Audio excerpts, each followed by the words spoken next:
All right, good afternoon, everyone. I am delighted to be here today moderating our discussion on elite engineering talent. Didn't realize that this was the only engineering-focused event of Tech Week, so I feel like it's an even bigger honor to be here chatting with you all. You heard a little bit about my background, but I just wanted to introduce myself. As mentioned, my name is Lisa Winberg, and I am responsible for the candidate side of the Hired marketplace. Hired is the opportunity network, which connects top-tier technical talent with some of the world's most innovative companies. At Hired, we work with both candidates and companies looking to find their ideal match, which is why we jumped at the opportunity to help moderate this panel today, because it's something that we think about all the time. We know how hard it is. We work with candidates to try to help them make their search better and more effective, and also partner with companies to make their recruitment processes more effective and less painless. So we're joined today by leaders of some of Canada's top tech companies who are going to be sharing their experiences of hiring elite talent and scaling their businesses. So it's my pleasure to now ask that the panelists introduce themselves, and then we'll just dive right into the discussion. So we'll start with Deborah. That's a great lead-in with the dive in. Thank you. My name's Deb Hall, and I'm the CEO of Dive Networks.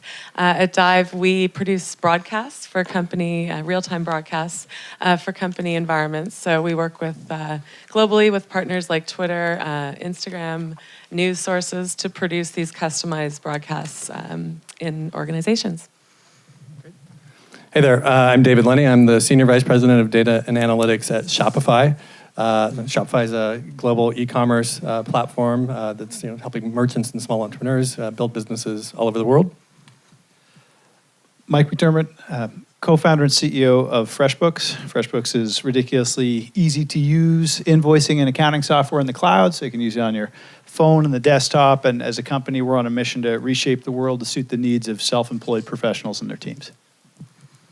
I'm Mark Prietel. I'm the CTO of Clipfolio. If you don't know about us, we're just outside the door, but we're a platform that basically allows companies to dashboard and monitor the health of their business. I think on the panel, we're probably the smallest company, so I'm happy to provide the perspective of a smaller company. All you guys were small at one point. It's still fresh for me, so. Great, and I think that we're going to get into discussing, but each stage of development, there's definitely different challenges as companies grow. So certainly happy to have all different perspectives represented here. So before we jump into elite engineering talent, I think it's really important that we get a definition of what elite talent is. So I'm gonna turn it over to the panel and ask, how would you define elite talent? And would love to hear your thoughts. So maybe we'll start with Mark this time, and then we'll work our way back. Okay, so I think elite is going to vary from industry to industry, but for me, this is something I'm super passionate about. As a leader of a tech organization, I'm responsible for scaling the technology and the platform, but I'm also responsible for scaling a team and finding the right people. So because we build dashboards and charts, I want you to picture a chart with a line that goes from the bottom left to the top right, so an upward trend. Imagine this is skill over time, and it's intuitive to think that this is the way real life works, that the more time you spend at something, the better you get. This is presumably why on job postings we say you need 10 years of experience. This is the way video games work. But in reality, this isn't quite the way things work. As you go up over time, there are plateaus where people stop getting better at stuff. And I think in order to find and understand what being elite means, it's understanding a relationship between that chart and an individual. It's quite natural to pause, but in order to move forward and to keep growing, people have to understand that there's more to grow to. And what happens with engineers a lot, and I've seen this over and over again in my career, is they come to a point where they think they know everything. This is sometimes called the Dunning-Kruger effect, where people with low skill tend to compare themselves to people with high skill and think they're the same. And what causes this is they just don't have a big understanding of the big picture. So in my mind, the people that I'm most excited about finding and getting onto my team are the people that understand how to keep moving up that curve. And the reality is this is something that you have to do on your own. You can't go you can't go to school to sometimes get better at some of these things. And in order to do this, you have to have autonomy. So the reality is that there's a lot of developers out there who have the potential to be elite, but just don't have the right work environment. So I'm looking for people at the top right of the chart, but I'm also looking for people who know how to move up the chart. I'm sure we'll talk about this later, but in order to be, I think, elite in this day and age of engineering, you have to have a really high empathy and sort of a understanding of how to work on a team. Great, thank you. Mike? Okay. Did build the first version of the product, but not an engineer. More living on the business side. I'm the CEO and the founding CEO, so I've been along for the ride. We're about 300 people today. I think, just this word of elite lacks so much context. So when you think about building teams, right, you need great people who have deep domain knowledge of a technology, or you need great leaders, right? And I think this is one of the challenges of building companies in this market is there haven't been that many strong technical companies that have scaled, so we haven't developed as many managers and directors and what have you. So with my CEO cap on, and maybe that's the difference I bring to this panel, it's finding directors and vice presidents of software engineering is hard. And as you scale teams, like you really want those people, because the stronger leaders you have, the easier it is to scale and solve all the problems that live underneath that. So I think we look for character as a non-starter. It's not enough to just have technical chops. We can talk about different stages. I'll wait for that for later. But that's just dimensionalize. It's not just the technology. It's also some of the leadership and other dimensions that go into what you need for the role. Great, thanks. Yeah, so I echo a lot of those points. I think that for me, so I don't like using the term elite. For me, it's so much more important that the definition of it shifts, and it's that I think that if you're at an early stage, I probably would consider someone elite if they are have a bias to speed and a lot of kind of flexibility and malleability.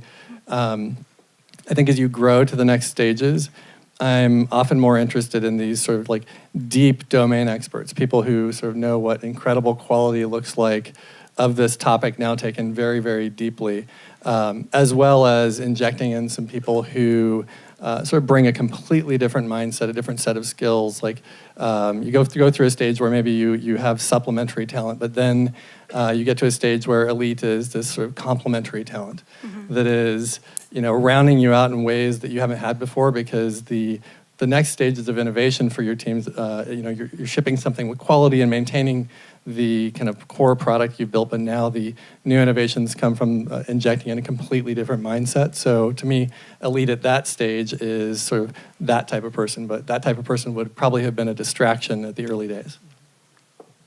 I completely agree. The only thing I'll add is when I heard the word elite, the first word that words that came to mind were high performance, because I think high performance at a younger company level is a much different definition to having a very honed skill set that can get something done in a very narrow capacity. So with Dive, we've found that getting things done that are first of its kind globally, like trying things.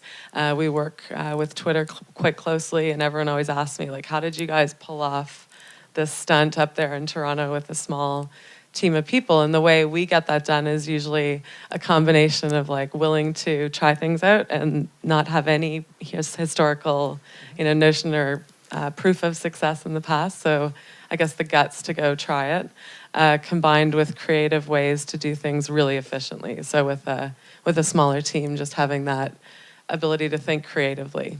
So I guess It's great. Yeah. And I think it's clear that there's no one definition of what we mean by the term elite. So there's some questions here from the audience. I'm going to ask one because it popped up twice. I don't know if one person wrote the same thing twice, but the term came up twice, so I think it's worth asking. And basically it's, how do you balance between attracting or having these elite talent and people who are jerks?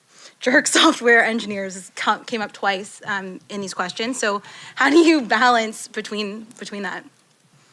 I can weigh in on that. It's like no time for jerks. It's sort of one conversation, and then, sorry, we selected incorrectly. Building software is an inherently, different cultures will have different approaches to this stuff, but we have a set of values, and that's kind of what we use to manage that conversation is like, hey, these are our values. They're posted on the wall. We told you about them when you came in, and you're outside of those, and so that can't go on. And then if it goes on, it's like, I'm sorry, we'll part ways gracefully.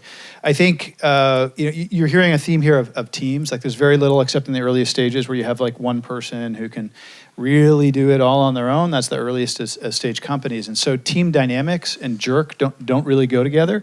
And so I think there's this mythology of the jerk great programmer, and there certainly are some of those, and some folks are willing to move around some of those, but we tilt on the other side, which is, hey, there's no time. We just don't want to have that kind of an environment. I just want to add that there's a great book called Debugging Teams. It's called Team Geek originally, but it talks a lot about this problem because software today is so collaborative. As a team of engineers, you come up with ideas together, you do code reviews, and there's a lot of self-critique. And developing is problem solving, and problem solving is about coming up with new ideas. And like it or not, there's a lot of ego there in that this is my idea, what do you think of it? And you want an environment where it's okay to get a thumbs down and your team accepts it and understands it. But if you have strong individuals, if you have these jerks on your team, they will steamroll everyone else on your team. So absolutely, I totally agree. Our interview process is very small, technically oriented. The rest of it is weeding out jerks and making sure that, a cultural fit, as we call it. But one of the things I find interesting about this question, as I was thinking about it, in the past, is that nobody says they hire jerks, right? Nobody's actually going to own up to that. Yet somehow, everybody ends up with. We have right? by So, accident, yeah. On purpose, and you find didn't- out about it, and it's like, sorry, you gotta go. but you right? didn't hire them because they were, you didn't say you're a jerk. I would That love was to hire not you. what Right. attracted us to them.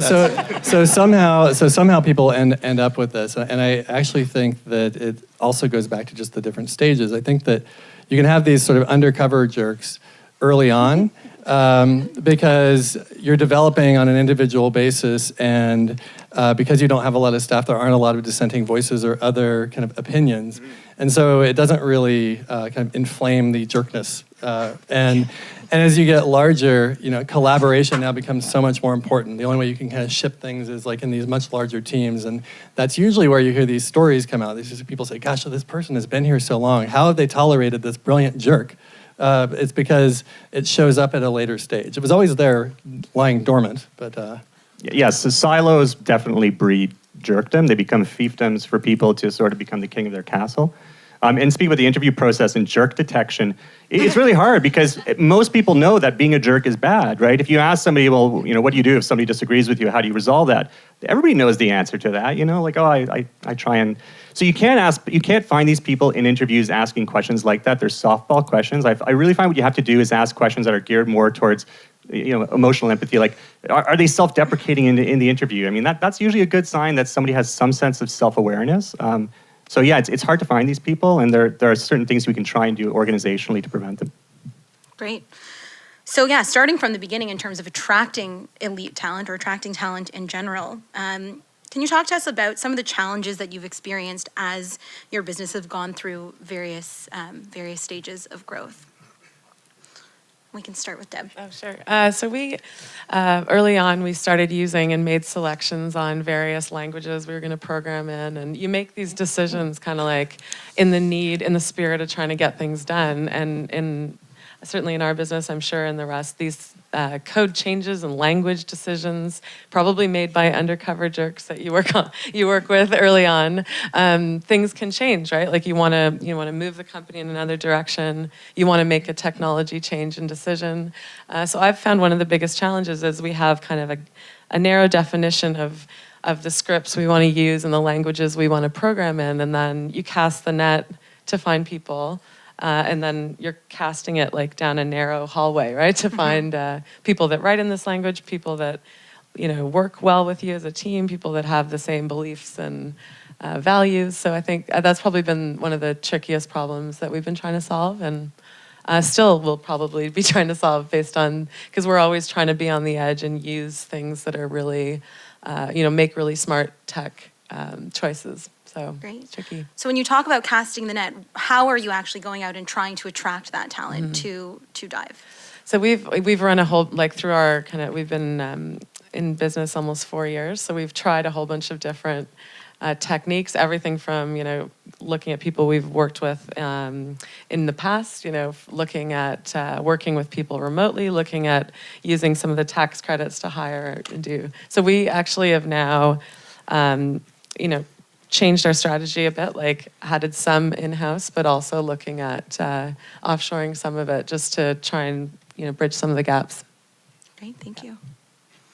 So, I think one of the biggest challenges is if you're successful, you're growing, and there's this tendency to want to add people, and it's actually a slippery kind of like thing if you're not paying attention to it, because for so long you're struggling to have product market fit and get traction and then get funding, and then once you get there, it can be easy to now you're missing all the skills to know what to do with all of this stuff.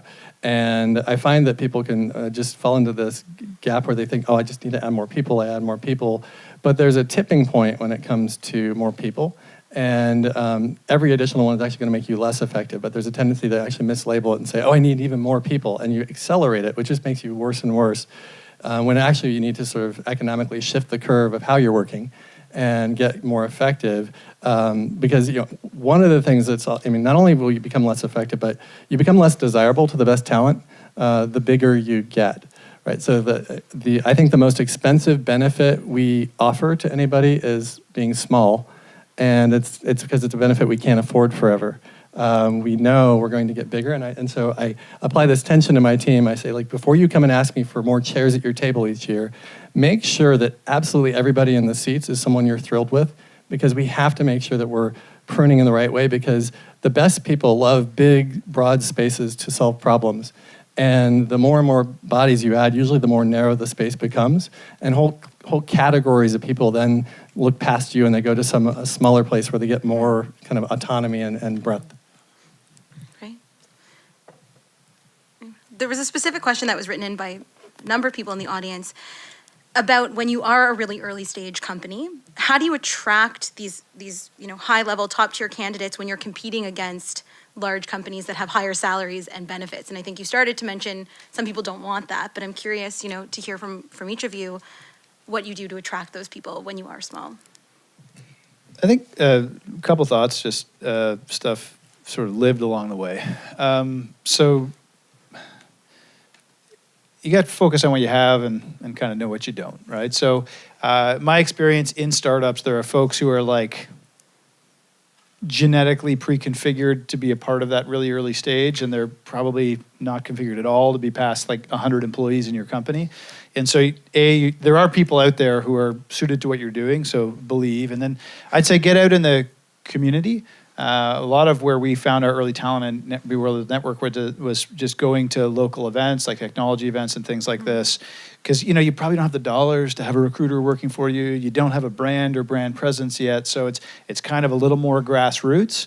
Obviously, there's things like job boards and stuff that are local, which are a good way to get out there. But I think just really being clear about who you are and what you have to offer, so someone can opt into that. Mm-hmm. And it might be we're a 3-person team, right? That is going to appeal to a certain kind of person who may be an elite contributor at that stage of the business. And by the way, I probably don't want to hire them anymore, right? Unless it's some special project off in a corner.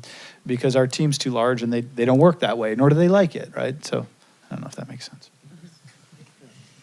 I agree that as a small company, you are very grassroots oriented because you do have a much smaller budget. So, we host meetups, we attend meetups, we encourage our team members to speak at meetups, we go to hackathons. We want people, new grads, to think about Klipfolio when they come and apply for a job. And we want people who are at companies that are thinking about a transition to at least be on their radar. But in terms of competing with larger companies, anecdotally, Shopify is literally just down the street from us. And everybody who comes to interview at us is most likely also going to go interview at Shopify.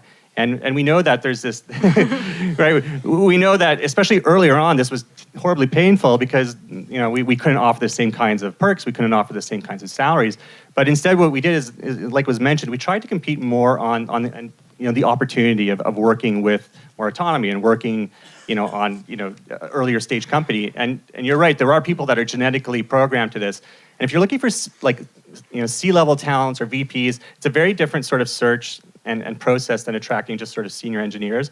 I think for C-level people, you just need to go start talking with leaders in the city and just start a conversation, because they're all different. They're all going to have different motivations. A big win for us was getting some senior people from IBM to come join us, and then that started a domino effect where people were like, oh, that person joined Klipfolio, and they started to take us more seriously, and our credibility sort of increased from there. Yeah, one thing I'd say is, I mean, so in Deborah's example of like, the code choices that you make early on, there's a whole bunch of people that you can sell them by saying, you get to make the choice, right? Like being first, like being it's all green field. Like, so you may not have a lot of money, but what you do have is a chance for people to put their stamp on the thing. Great, thanks.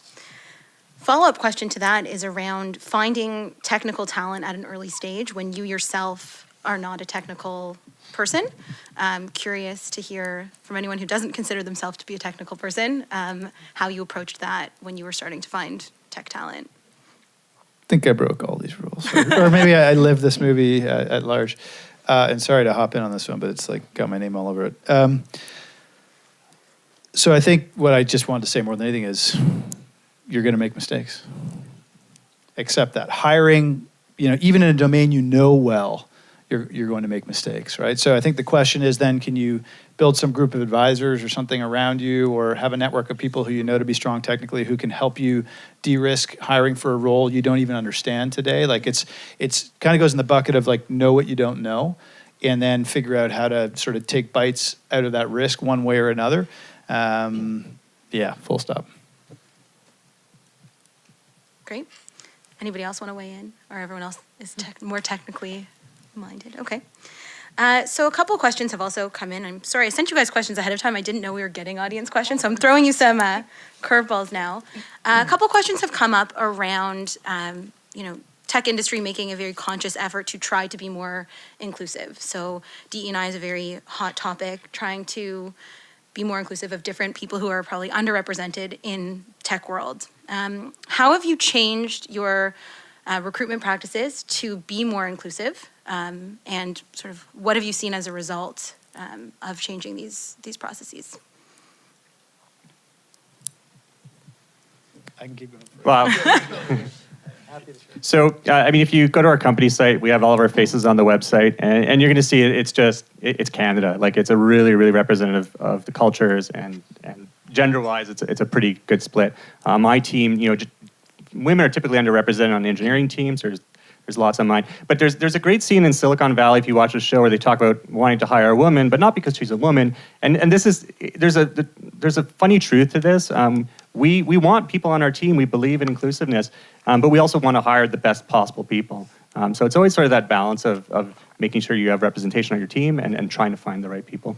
And just to probe a little bit, what have you done to try to? Yeah, so maybe I can jump into that one. So first of all, I just want to say I'm really glad our industry is having this conversation. I'm not sure I can point to other industries who are so adamant about having this conversation, because it's a really important one. So go and pat yourselves all on the back for having this. I think it's a start of a journey for us as companies and us as an industry, and I'm really proud to be a part of it. Having said that, here are some specific things that we have done as we're I'll say trying to figure this out, right? As a population, I think we skew a little better than some organizations, but that's irrelevant. Here's what we're doing. I've been on a personal journey to figure some of this stuff out, so I had the opportunity to meet a woman who leads Cisco Canada and asked her, how do you think about this? And her advice to me, and something we've gone and implemented, is, for any role on her team, it's 50-50 candidates for the recruiter, right? You've got it. There's no excuse for not having 50-50 candidates. So what we've done is, that's true of anyone I'm hiring on my team. Candidates need to be 50-50, and anyone who's reporting directly to anyone on my team. So top of the organization, any role you're looking for, you're looking at 50% men, 50% women. That's the kind of the gender diversity that we're focused on there.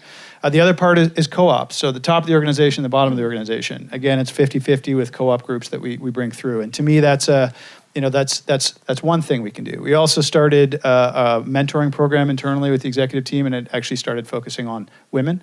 So I meet with 3 people as part of the mentoring program, and 2 of them are women, and the same is true for the rest of the team.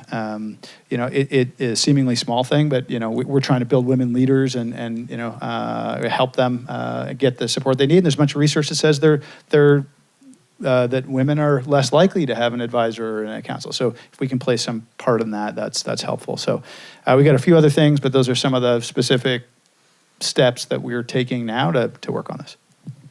Yes, Shopify has been very involved in this as a company. In the last couple of years, it's been a conversation we've been having a lot, and thinking about how we can be more present in places that maybe we weren't in the past, and doing a lot more sponsorship that is just introducing us to people that maybe we weren't seeing in the past. And I think this, and for me, it's very important that this goes beyond gender.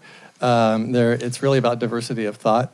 And that has so many different types of expression, including, and this is a challenge, actually one of the bigger challenges at tech companies is age, right? So people who are more senior, which I can relate to, sometimes have trouble being valued or seen in a productive way within companies. So I think that we're seeing it in a much broader kind of holistic sense. It's gender, it's race, it's sexual orientation, it's kind of like it's your educational background. And one of the things that I love and will religiously and zealously guard with data is, for years there was no path into data. There's no data degree, right? And so we had to be creative. And because of that, I think that I've always had teams that were a whole lot more diverse, because I have statisticians and biologists and economists and physicists and cancer researchers.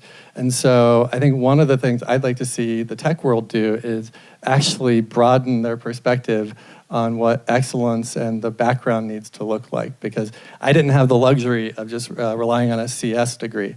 And because of that, I actually love that we get these really interesting teams of data scientists that come from a lot of different backgrounds and a lot of gender representation. So I just think you need to be present in a lot more places. Great. The only thing I'll add is to riff on your problem-solving thing. I always thought, in engineering school, they always taught us something like be great problem solvers, right? And I think that problem-solving can be done across a whole bunch of industries. This morning, there was a women in tech breakfast, so thank you. Sponsored by FreshBooks. Yes, thank you because what I witnessed is it's not just showing up to the breakfast, right? It's there were some great thank you, because I think the staff was you're put with a group of people that, and I often do a lot of ambassador work in organizations and mentorship. And the thing is not just showing up at the breakfast, right? It's meeting 5 new people, talking about challenges and pushing each other forward. Certainly being a mom of 2 kids and having a young company and they're just give me a couple things that you do a little bit differently that can help you navigate. And I think that's what it's all about, right? It's not like a silver bullet where we're going to solve diversity as one in a quick or fast way, but there's certainly tools and people and great events. So thank you for this morning. It was awesome. Yeah. So something, David, you mentioned that got me thinking about training. Ultimately, you talked about people trying to bring in people with diversity of thought, maybe a different background, maybe it's someone who has a lot of potential but has never done exactly what the job description is asking for. Curious to hear your thoughts on how you can invest in and develop, raw talent, and sort of the approaches that your organizations take in terms of development for your teams. Gosh, so we were actively developing all sorts of new training programs at Shopify, both sort of technical programs, but also, one of the things I find really interesting, it's the first company I've been at where we have in-house our own coaching staff. And we make coaching available at all levels. And so, everybody can get work if they, on their career, on sort of skills they're trying to develop. And so that's been very new for me. I'd never seen a company with that benefit. When I was at Netflix, I think that our approach to kind of career development was much one of I'll give you hard problems to solve, and you develop through solving those. And so it's interesting to see a place that's making such an investment in retooling people. Because I have seen it really pay off. I think you need to be smart about when and where to inject that. If I had someone building a new team and they said the first hire is going to be a person who has none of the background, I don't think that's the best decision. But I think I see sort of diversity actually as sort of like the benefits of diversity in a company are just like they are in your portfolio, right? So like diversification of risk, and you get this sort of balance of investments. And just with your employees, you'll have some people who are sort of stable returns, right? You know exactly what you're going to get from them because they have exactly this background. But diversity in people management is about bringing in these other backgrounds that are actually going to give you some volatility and some big wins, right? Something unexpected. Because if I just had the stable returns, that's interesting, but it's not enough. Great. Anyone else want to weigh in on that? So I believe strongly in trying to bring junior talent into the company and mentoring them and growing them because, again, as a small company, that's where a big reward is, especially if you can retain them for a long time. So we do lots of things. We have things like, we call them lightning talks, where team members can sort of cross-share knowledge. We have this concept of guilds where members can join. So if you're interested in front-end development, but you're not currently working on that, you can still join that guild and be exposed to what they're doing. But I think I really do side more with individually managing people a bit and putting them on a path to where they can be successful. And again, to me, it's all again around this idea of autonomy. And junior people need a lot less autonomy to grow than senior people. So for sure, for junior people, give them constrained projects. But senior people, you have to pay attention to where they are in their development. You have to talk to them weekly to understand how they feel and if they're feeling stifled. And then you have to give them the opportunity to work on projects where they have the right amount of autonomy to grow. Great, thank you. So in terms of going back again to the attracting of top-tier technical talent, audience is curious around some tools that you use in order to help you find great talent, your thoughts on employee referrals and other channels that you might use either now or when the company was smaller, or both. I think there's rewards for putting yourself out there, like within any project, right? So what I've found is like through some of our, I'll get involved in these like art projects or volunteer things, and I'm not intentionally going into it like, wow, I really got a corner and talk to like three, but I'll just literally just be who I am and talk about what I love, and I love what we've built, with our company. So it comes back to you, right? You just start talking about, we worked on this thing, we tried this part didn't work. And just, I think it's the light in your eyes about not necessarily trying to strategize around the perfect event, but just, volunteering and giving back and putting stuff in, we did, with the Honest Ed's kind of like closing party, we volunteered a whole bunch of our resources and staff to do a bunch of stuff. And it wasn't like, wow, that's going to have a return of like, 3 hires, but I think community-wise, it was something close to us. We felt good about it. We engaged a whole bunch of people. We worked together as a team, not just doing software things, but like, challenging ourselves in other ways. And it's interesting how that brought an interest. It's like an obscure side project, but it brought like a natural interest in who are these guys? Like, what do they think they can pull off? And what are they up to? And I think that's what the mystery of it, or kind of being a bit abstract about it, has helped us. Great.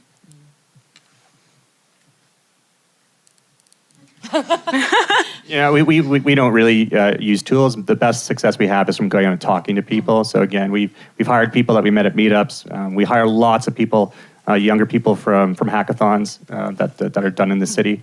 Again, it's more grassroots level stuff and just having conversations with people. Referrals work a little bit internally. I mean, it's great to have somebody come in that somebody can vouch for, but honestly, it's getting out there and talking to people. Yeah, I mean, I think that you could list off the options, and I would just say yes. So you just try to be everywhere and doing all the things, and you never know where you're going to find that amazing candidate.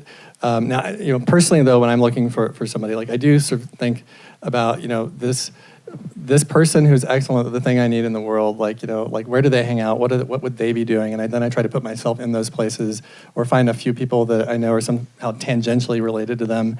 Oftentimes, like I will ask someone or try to recruit somebody, and I actually know that like they're not available, not going to move. But then as soon as they decline, I ask them to give me the top 3 people like them. because often they need to actually pass on the opportunity first themselves before they open up the doors to the other people. And they, birds of a feather tend to know each other. Great. At some of the larger companies, so probably Shopify and FreshBooks, how do you find your employee referral programs work in terms of finding good talent? Do you find that from a cultural perspective, it helps, it hinders? Curious to hear if you have any insight around that. I don't think it hurts, right? It helps because it does work some.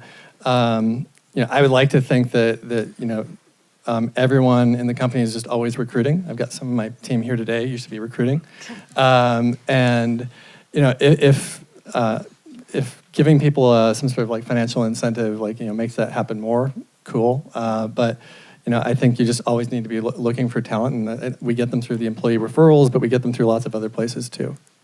I find with technical talent, they're talking, right? Behind the scenes, they're talking to friends. There's conversation going there. So I think where I like to start is build a great place to be, and that has many dimensions. But I think as a leadership team, you're kind of focused there. Get a bedrock, and we all just small little thing we were the number 1 place to work under 1,000 employees in Canada in 2015, number 4 in 2016. As a founder, I'm really proud of that, but it's a nice baseline because I know, and we've got a huge percentage of our new hires are through referrals, and people leave and they're fired up about work, and people meet them who have nothing to do with our industry, like friends of my parents, and I bumped into somebody who works at your company and they were raving, that does help and kind of, I don't know if you can do it without people wanting to be there themselves. And then there's, I think the other thing is focus on leadership, build a strong organization that's going to, again, attract folks. You can't, there's kind of no shortcuts on these things. Sometimes you need to do a lot of recruiting. Sometimes it's like writing the blog posts or what have you. And I think I've skipped into the last question a little bit, but it's a lot of things, and it's critically important. These companies are fueled by talent, right? And so finding it, recruiting it, retaining it, developing it, these are all the, you got to do all of it. Great. So we don't have too much time, so I'm going to go to our last 2 questions. Really, it's very exciting that there's a tech week in Toronto. It's I believe the only Canadian city involved. A lot of talk about, the brain drain. A lot of Canada's best technical talent is leaving, going to the Valley. Curious to hear your thoughts on whether, so I know that we have Toronto and Ottawa represented here, but so maybe does Ontario, Canada in general, have the right mix of engineering talent for your needs? Or do you have to search more broadly for specialized talent that you're looking for? Yeah, I don't see any lack of the breadth of talent. Certainly in Toronto, and including I'm doing a lot of stuff at Shopify now with machine learning and AI, and we're part of the Vector Institute because I think we find ourselves, at least in data, very lucky that as the world emerges and everyone wants kind of machine learning and AI, Canada has turned out to be the leading source of that thought leadership in the world. So just serendipitously, a lot of the talent is here, which is fantastic. But even without that, I think that I still recruit all over the place because I always need more, right? So it's just you always need a lot more. But I see, when I think of Toronto, I see it as sort of almost like mixing Los Angeles, New York, and San Francisco together. And you've got a media industry, you've got financials, you also have tech. And so there's all the technologists and people who go along with that. So I really do see the breadth of kind of everything you would want. It's just you want more. Yeah, I think there's the breadth. We have great schools, very talented, human beings, and lots of them. I think where it sometimes gets harder is on the experience set. That's my experience, and generally what leads me to be looking in other markets outside of Toronto. I heard it described like this. So first of all, super proud to be at an event like this. I think it's a great, it's just one of the many things Toronto needs to go to grow. I tell this story a lot, but I was the first tech meetup I went to in Toronto. There were 6 of us, right? And honestly, that was the community pretty much, minus probably 4 people. And so it's come a long way, and it's great to see it getting organized better. But ultimately, we're still a first generation city in building, a tech ecosystem. And it's, probably, I'd say that was sort of 10 years ago. And so like in another 5 years, maybe that first sort of generation starts to end and you get into the next one. And when you look at places like the Valley and what have you, they've built these multi-100,000 person companies. So they've developed, deep technical expertise because they had to. They've built managers and leaders in a way that, our companies haven't had to yet in this industry. So I'm excited about the future, but I think there are challenges when you start to go look for like a specific deep skill set that maybe someone hasn't developed here yet, and you can figure it out, but it's going to take longer than getting the expert. Same goes for leadership. There's a lot that's attractive here, by the way. I'm an American that moved from the Valley to Canada. So, that was because what I saw up here was really incredible. And, the companies I was seeing, like you could just pick them up and put them in the Valley and you wouldn't blink. They're every bit as strong and had all the pieces. So I think that, again, we're at a great point in time maybe where given things changing in the world and the development of this market so far, I expect that we can sort of recruit lots of that talent back to Canada. I definitely think the panel that was on before this, Ben talked a lot about being really, like just being in it to win as a city, having a bit more attitude about ourselves, being a great set of technology companies that are proud to be from Toronto. It's the way we talk about it too. It's as simple as being that next generation of companies that love what we do, love being here, love being Canadian. I mean, not afraid to put that all over our business cards and the way we represent ourselves. So I do think it's a state of mind as well. And I feel strongly that Ben's onto something the way he described it. Thanks. So the last question is to offer a piece of advice there's many people in the audience here who are trying to scale quickly, hire great talent. So if you could offer someone who's working, to quickly scale a company, one piece of advice when it comes to hiring great people, what would it be? I think it was mentioned earlier, but I think you want to be careful about hiring too aggressively. You want to preserve or at least keep control of your culture as you hire. I liken it to dropping ice cubes in a bathtub. So don't resist the temptation to overhire quickly. And just from a technical point of view, if you're scaling quickly, you probably have product market fit. Don't go hiring engineers to build more features. Make sure that you're listening to your engineering team about is the quality right? Do you have the right tooling? Invest in those things rather than investing in people to build more features. Don't compromise, don't settle. Mm-hmm. Right? That usually gets driven by an urge to go faster, but don't do it. You'll regret it. Gosh, like some of the best things have been taken. I guess I would say, I think that if you can, don't set your sights too low. Getting like that one or two kind of key lieutenants that are sort of probably maybe punching above your weight a little bit, but like if you can like land somebody like that who's just going to attract lots and lots of incredible talent, even if you have to pay a little bit more or whatever it is, I think that could be a real pivotal decision for somebody early on.